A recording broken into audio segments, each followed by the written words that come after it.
Unlock new capabilities with Cryotos.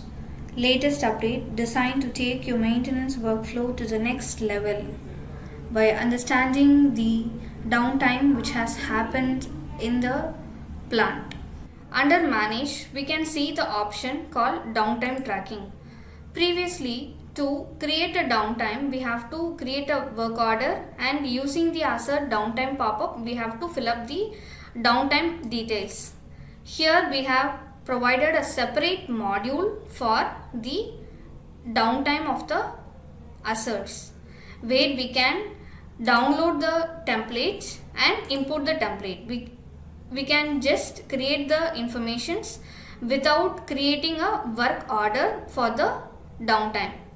This helps us quickly to identify the downtime and capture digitally in the system. This also gives you a dashboard of the downtime.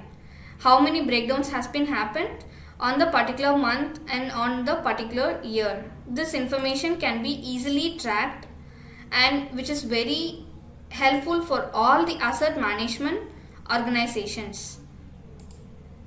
Here we can identify the particular root cause, corrective action, and the total downtime hours of the particular machines.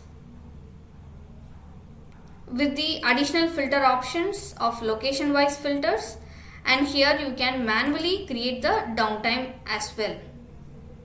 Thank you.